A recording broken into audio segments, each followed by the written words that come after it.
آپ کے سامنے تلاوت کی ہے، اس آیت میں اللہ نے ایمان والوں کو ایک حکم دیا ہے اور ایمان کی حفاظت کا ذریعہ بتایا ہے۔ ایمان کی حفاظت کس طرح ہو سکتی؟ آیت کریمہ کا ترجمہ یہ ہے، اللہ حکم دے رہے ہیں یا ایھا الذین آمنوا، یا ایھا الذین آمنوا اتقوا اللہ، اے ایمان والو اللہ کے لیے تقوی اختیار کرو، وکونوا مع الصادقین، اور جو اللہ کے سچے بندے ہیں، برگزیدہ بندے ہیں، ان کی معیت اور ان کی صحبت اختیار کرو۔ یہ آیت کریمہ ہمارے مشائخ اور ہمارے اکابر میں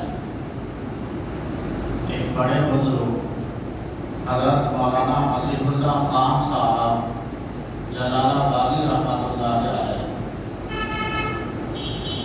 جن سے آپ سب حضرات واقف ہوں گے، ہونا بھی چاہیے، انہوں نے اس آیت کریمہ کے بارے میں ایک نقطے کی بات ارشاد فرمائی اور فرمایا کہ اس آیت کریمہ کے اندر 3 جملے اور تینوں جملوں کے اندر آپس میں گہرا ربط ہے اور گہری مناسبت ہے۔ پہلا جملہ ہے یا ایھا الذین آمنوا، اے ایمان والو۔ دوسرا جملہ ہے کہ اتقوا اللہ، اللہ کے لیے تقوی اختیار کرو، اور تیسرا جملہ ہے وکونوا مع الصادقین، جو اللہ کے سچے بندے ہیں ان کی معیت اور ان کی صحبت اختیار کرو، ان کی ہمنشینی اختیار کرو، ان کے ساتھ اپنا تعلق بڑھاؤ، ان کے ساتھ اپنا میل جول بڑھاؤ۔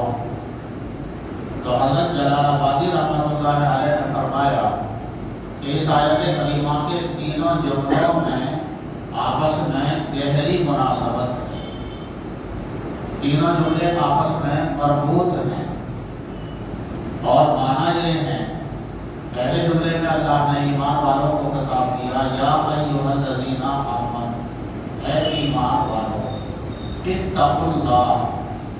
اس کے معنی یہ ہے کہ اگر اپنے ایمان کی حفاظت چاہتے ہو تو اپنی زندگی میں تقوی لانا ہو۔ تمہارے ایمان کی حفاظت اس وقت میں ہوگی جب تمہاری زندگی کے اندر تقوی ہو، تمہارے قلوب کے اندر اللہ کا خوف۔ پھر یہ ہماری زندگی میں تقوی اور ہمارے دلوں کے اندر اللہ کا خوف کیسے آئے گا، اس کا ذریعہ اور اس کا طریقہ اللہ نے بیان فرمایا، وَكُونُوا مَعَ الصَّادِقِينَ، جو اللہ کے سچے اور برگزیدہ بندے ہیں ان کی معیت اور ان کی صحبت اختیار کرو۔ ان کی ہمنشینی، ان کی معیت اور ان کی صحبت اختیار کرنے کی وجہ سے تمہارے دلوں کے اندر تقوی پیدا ہو جائے گا، اس لیے کہ وہ صادقین، اللہ کے سچے بندے، ان کے دلوں کے اندر اللہ کا خوف ہے، ان کی زندگی کے اندر تقوی ہے، تو ان کی برکت سے یہ صفت اللہ تمہیں بھی عطا فرما دے گا، اور پھر زندگی میں تقوی آنے سے اور دل کے اندر اللہ کا خوف آنے سے ایمان کی حفاظت رہے۔ تو حضرت جلال آبادی رحمۃ اللہ علیہ نے فرمایا آیت کریمہ کے اندر یہ 3 جملے ہیں اور تینوں جملوں کے اندر آپس میں گہری مناسبت ہے، گہرا ربط ہے اور گہرا جوڑ ہے۔ عزیز و بھائیو، اس مختصر وقت میں اسی آیت کریمہ کا ماحصل میں آپ کو سمجھانا چاہتا ہوں۔ یہ اللہ کے برگزیدہ بندوں کی صحبت اور معیت اختیار کرو، کیوں؟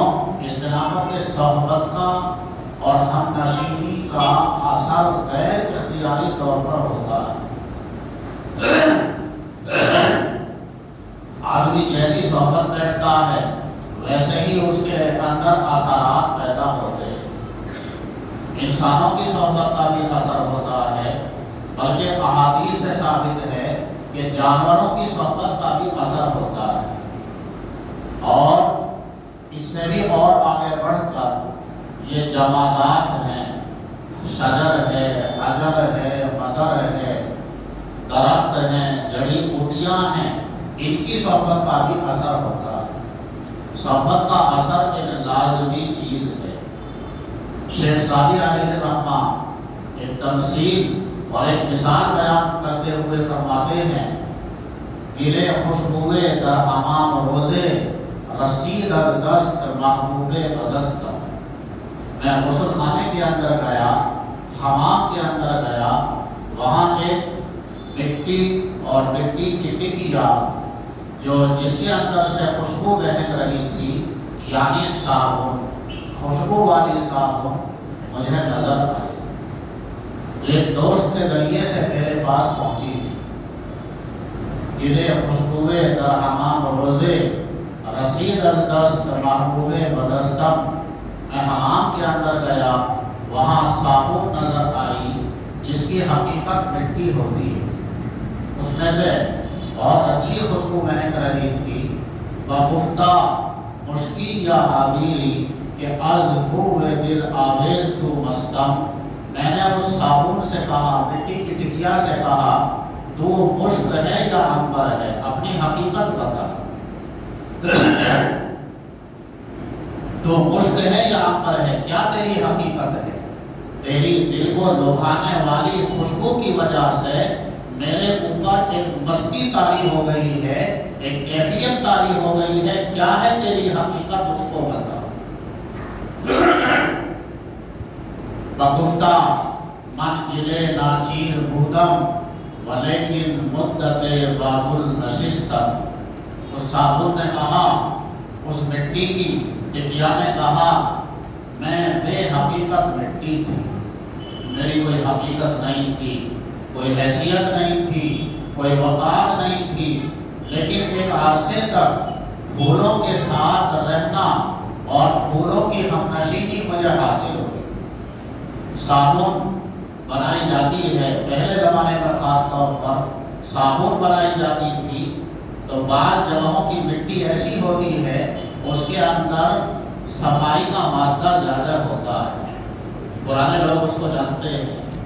وہ مٹی دی جاتی تھی اور اس مٹی سے جب صابن بنانا منظور ہوتا تھا تو اس مٹی میں پھول چمیلی کے اور دیگر خوشبو والے پھول اس مٹی میں بسا کر رکھ دیے جاتے تھے اور ایک عرصے کے لیے اسے چھوڑ دیا جاتا تھا، حتیٰ کہ پھولوں کی خوشبو اس مٹی کے اندر پیدا ہو جاتی تھی۔ اب اسی کی ٹکیا بنا لی، صابن بن گئی۔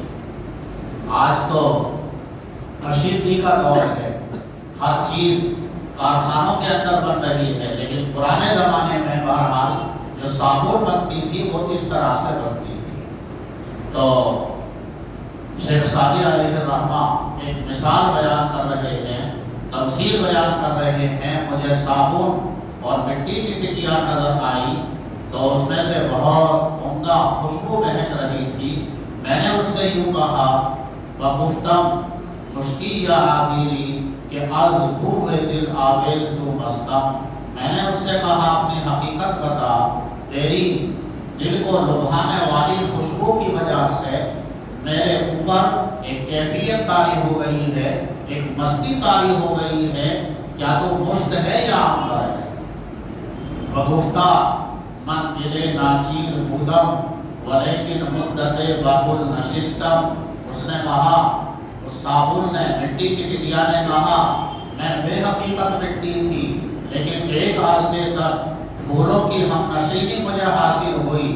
جمال ہم نشی درمن اثر کرد وگرنا من ہما خاکم کے ہستم۔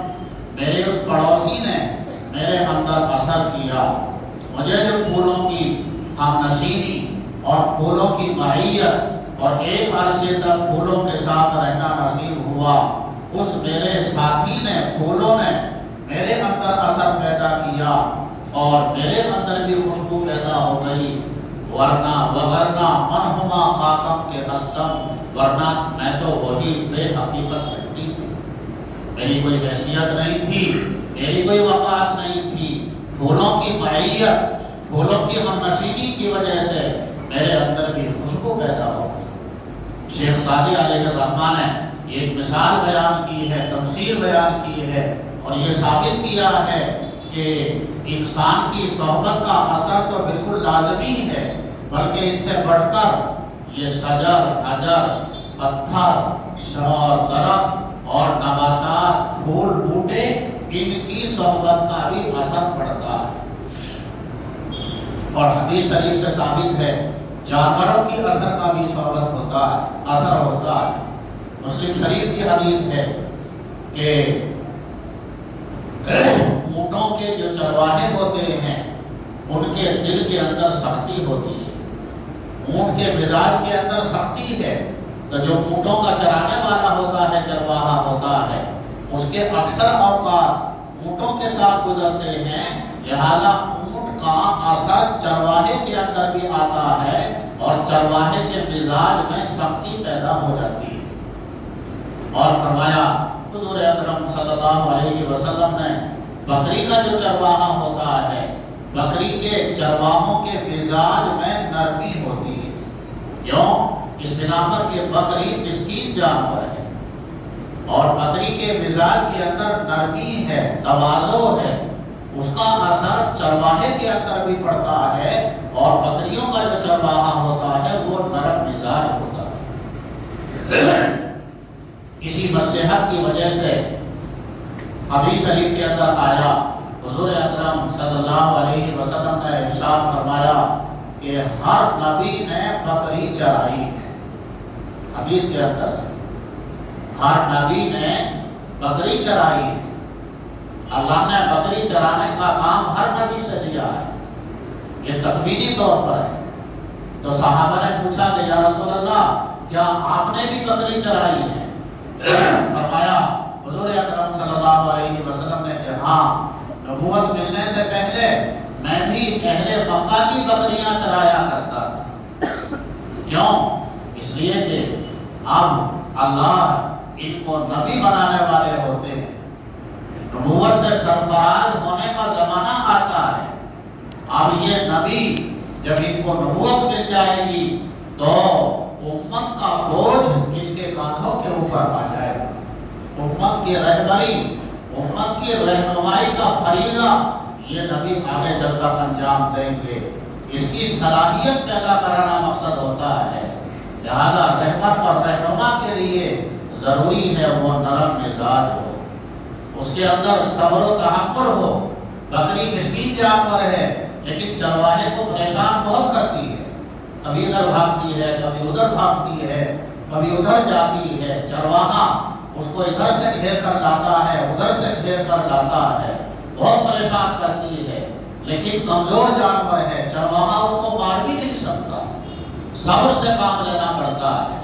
تو اس لیے جو بکریوں کا چلانے والا ہوتا ہے قدرتی طور پر اس کے مزاج میں ایک نرمی پیدا ہو جاتی ہے اور تواضع پیدا ہو جاتی ہے، انتظامی صلاحیت آ جاتی ہے اور اس کے اندر صبر و تحمل کا مادہ آ جاتا ہے، اور یہی صفات ایک نبی کے لیے درکار ہوتی ہے۔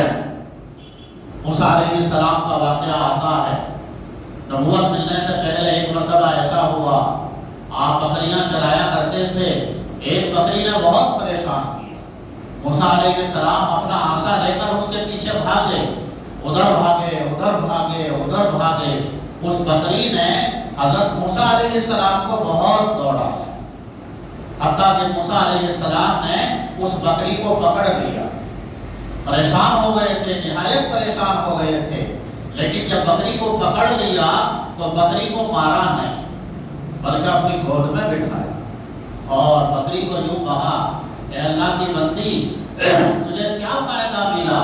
تو خود بھی پریشان ہوئی، تھکی، اور مجھے بھی تو نے تھکایا۔ تو تھک گئی، پریشان ہو گئی، اسے اپنی گود میں بٹھایا، اس پر شفقت کی اور اس پر شفقت کا ہاتھ پھیرا، اس کے ساتھ نرمی کا معاملہ کیا اور صبر و تحمل سے کام لیا۔ کچھ دنوں کے بعد میں اللہ نے موسیٰ علیہ السلام کو نبوت عطا فرمائی، اور اللہ نے فرمایا اے موسیٰ معلوم ہے یہ نبوت کس صلے میں آپ کو ملی ہے، کس چیز کی برکت سے یہ نبوت آپ کو ملی ہے، بتا ہے؟ انہوں نے کہا کہ نہیں معلوم۔ اللہ نے فرمایا وہ واقعہ یاد کرو، ایک بکری نے تمہیں پریشان کیا تھا، تمہیں اس بات پر قدرت تھی کہ اگر اس بکری کو لکڑی ڈنڈا مارنا چاہتے مار سکتے تھے، لیکن وہ بکری ہماری مخلوق، تم نے اس کے اوپر شفقت کی، اے بکری تو خود بھی تھکی، مجھے بھی تھکایا، اس پہ تم نے رحم کیا اور اس پر سختی نہیں کی، اس کی پٹائی نہیں کی، صبر کیا، تحمل سے کام لیا۔ یہ صبر ہمارے یہاں بہت بڑی ایک صفت ہے۔ اس صبر کی برکت سے، تحمل کی برکت سے، ہماری مخلوق کے ساتھ شفقت اور نرمی کا معاملہ کرنے کی برکت سے ہم نے تمہیں یہ نبوت عطا کی۔ یہ مصلحتیں ہوتی ہیں دوستو، اس وقت میں وقت کم ہے عزیز و بھائیوں، یہ مضمون تفصیل طلب ہے۔ بتانا یہ چاہتا ہوں جیسے کہ حضرت جلال آبادی رحمۃ اللہ علیہ نے فرمایا کہ اس آیت کریمہ کے اندر اللہ نے ایمان کی حفاظت کا ذریعہ بتایا ہے۔ ایمان کی حفاظت تم کس طرح کر سکتے ہو؟ تمہارے یہ بچے نونہال نئی نسلیں جو آ رہی ہیں، ان کا ایمان آج خطرے کے اندر پڑ رہا ہے، ان کے ایمان کی حفاظت کس طرح کر سکتے ہو؟ فرمایا یا ایھا الذین آمنوا اتقوا اللہ، اے ایمان والو اپنے اندر اللہ کا خوف پیدا کرو، اپنی زندگی کے اندر تقوی لاؤ، وکونوا مع الصادقین، اور یہ تقوی اللہ کا خوف معتدل درجے میں ویسی حاصل نہیں ہو جائے گا، ایک مضمون پڑھنے سے، ایک بیان سننے سے یہ صفت نہیں حاصل ہو جائے گی، بلکہ جو اللہ کے سچے بندے ہیں کونوا مع الصادقین، ان کا دل بھی سچا ہے، ان کی زبان بھی سچی ہے، ان کا عمل بھی سچا ہے، ان کی حالت بھی سچی ہے، یہ صدق نے ان کا احاطہ کر لیا ہے، ان کی معیت اختیار کرو، تمہاری زندگی میں تبدیلی آ جائے گی۔ ہمارے حضرت فقیہ الامت حضرت اقدس مفتی محمود حسن گنگوہی رحمۃ اللہ علیہ نے بیان فرمایا واقعہ، وہ واقعہ حضرت سے ہم نے خود سنا۔ فرمایا ہمارے اکابر میں حضرت علامہ انور شاہ کشمیری رحمۃ اللہ علیہ دارالعلوم دیوبند کے شیخ الحدیث اور صدر مدرس، جب چھٹی ہوئی ماہ شعبان کے اندر 2-2.5 مہینے کی چھٹی ہوتی ہے، تو چھٹی میں حضرت لاہور تشریف لے گئے۔ اس وقت میں یہ تقسیم نہیں ہوئی تھی ملک کی، وہاں حضرت کے بہت شاگرد تھے، تو چھٹی گزارنے کے لیے وہاں تشریف لے گئے۔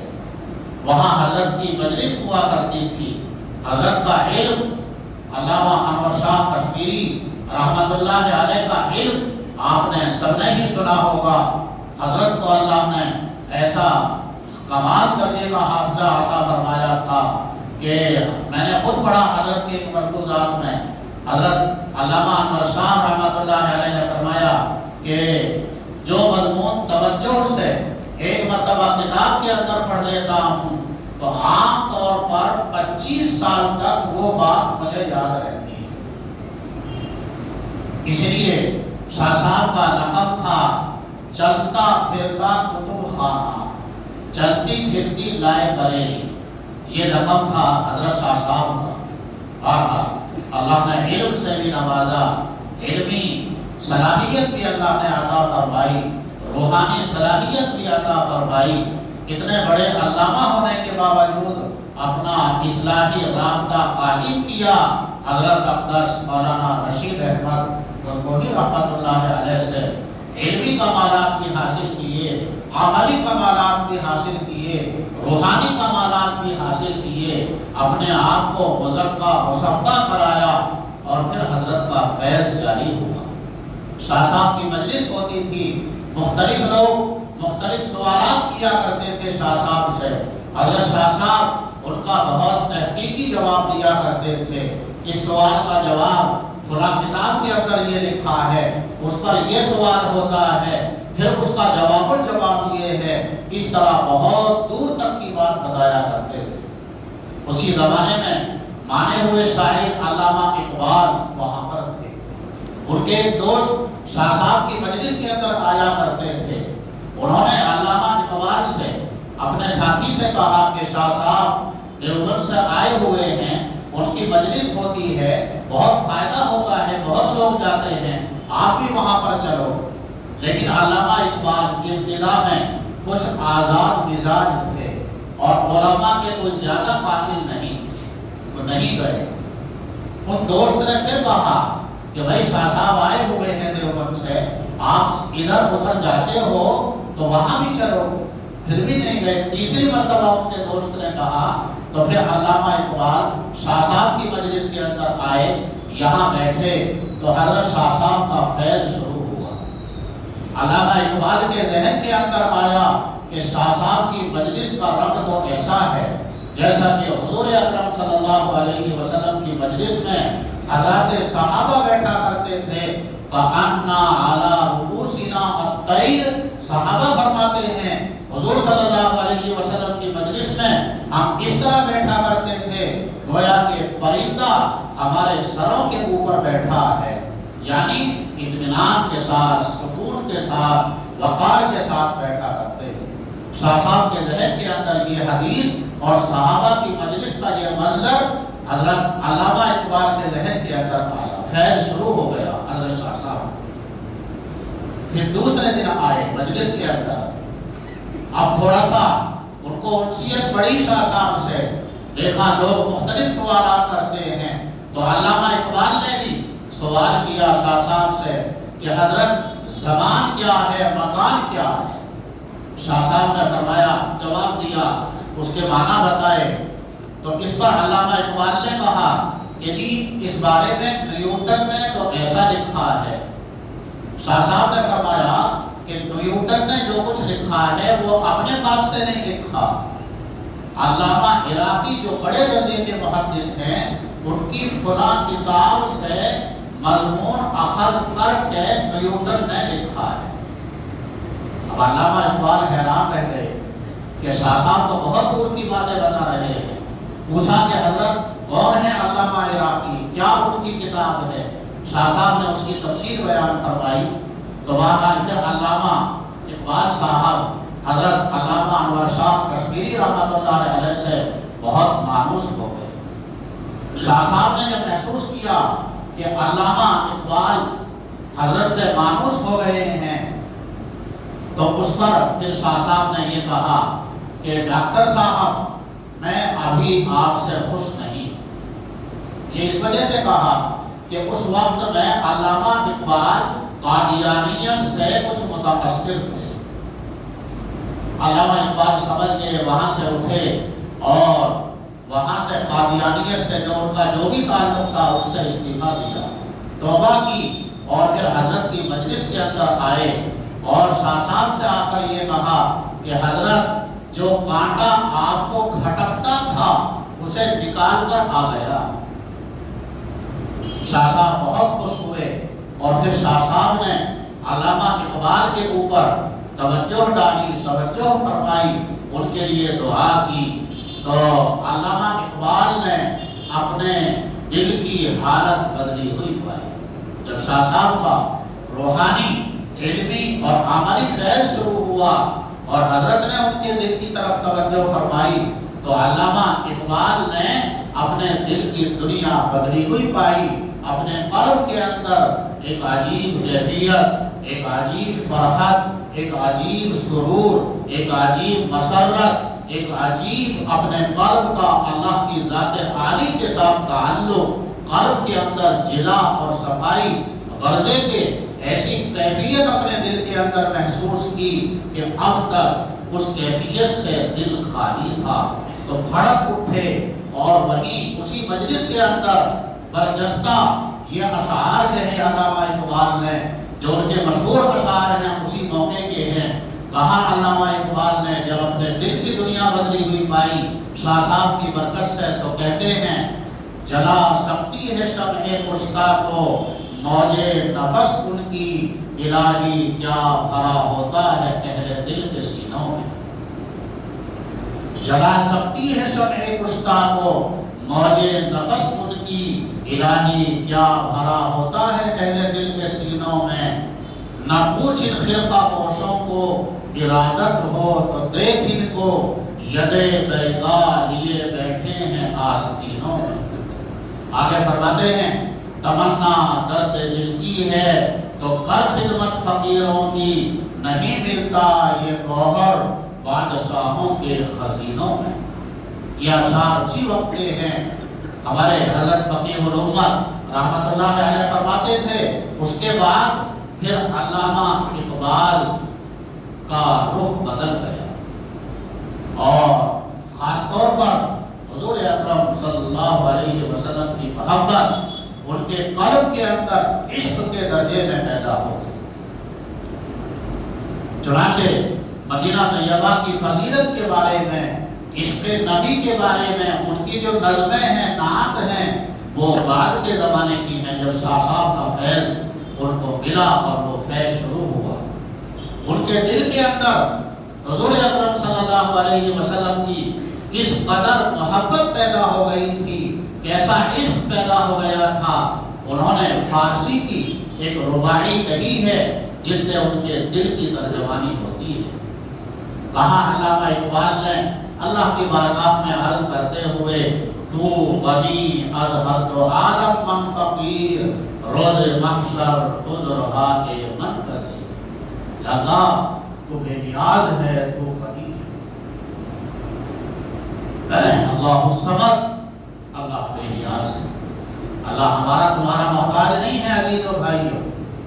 اس وقت میں وقت زیادہ نہیں ہوتا ورنہ اس کی تفصیل میں آپ کو بتاتا. بڑے بڑے انبیاء علیہ السلام اللہ کی شان بے نیازی کا جب تصور کیا کرتے تھے لرز اٹھتے تھے. حضور اکرم صلی اللہ علیہ وسلم کی صفت حضرت عائشہ بیان فرماتی ہیں بادل آتا تو اللہ کے نبی مضطرب اور پریشان ہو جاتے. کبھی باہر آتے کبھی اندر آتے پریشان ہو جاتے. آپ کے چہرے کا رنگ متغیر ہو جاتا. حضرت عائشہ نے معلوم کیا اے اللہ کے نبی لوگ تو بادل کو دیکھ کر خوش ہوتے ہیں اور آپ بادل کو دیکھ کر پریشان ہو جاتے ہیں. فرمایا اللہ کے نبی صلی اللہ علیہ وسلم نے اے عائشہ کہیں ایسا نہ ہو جیسا قوم عاد کے ساتھ ہوا تھا. انہوں نے بھی بادل کو آتا ہوا دیکھا تھا. فلما رأوه عارضا مستقبل اوديتهم قالوا هذا عارض ممطرنا. قوم عاد بھی خوش ہوئے تھے یہ بادل ہمیں بارش برسائے گا. اللہ نے فرمایا نہیں بل ہوا مستعجلتم به ریح فیہا عذاب علیم. یہ بادل بارش نہیں برسائے گا اس میں تمہاری ہلاکت کا سامان ہے. اس بادل سے آگ برسی پتھر برسے قوم عاد کو ہلاک و برباد کر کے رکھ دیا گیا. فرمایا آقا صلی اللہ علیہ وسلم نے حالانکہ اللہ نے قرآن میں آقا صلی اللہ علیہ وسلم سے وعدہ فرما لیا تھا وَمَا كَانَ اللَّهُ لِيُعَذِّبَهُمْ وَأَنْتَ فِيهِمْ. آپ کے ہوتے ہوئے اللہ عذاب نازل نہیں فرمائے گا. لیکن انبیاء کو بھی جب یہ تصور ہوتا تھا اللہ بے نیاز ہے ہمارا تمہارا محتاج نہیں ہے. ہماری نمازوں کا بھی وہ محتاج نہیں ہمارے صدقے کا بھی وہ محتاج نہیں. وہ تو بے نیاز ہے. جب شان بے نیازی پر نظر جاتی تھی انبیاء علیہ السلام بھی کانپتے تھے. دوست تو علامہ اقبال اللہ کی بارگاہ میں دعا کرتے ہوئے عرض کرتے ہیں تو غنی اظہر تو عالم من فقیر روز محشر عذرہا کے من پذیر. یا اللہ تو بے نیاز ہے میں محتاج ہوں. یا اللہ قیامت کے دن میرے گناہوں کو معاف فرما دینا. لیک گر بینی حسابم ناگزیر از نگاہ مصطفیٰ پنہا بگیر. لیکن یا اللہ اگر میرے گناہوں کا حساب لینا ہی منظور ہو تو حضور اکرم صلی اللہ علیہ وسلم کی نظروں سے پوشیدہ رکھ کر میرے گناہوں کا حساب لینا.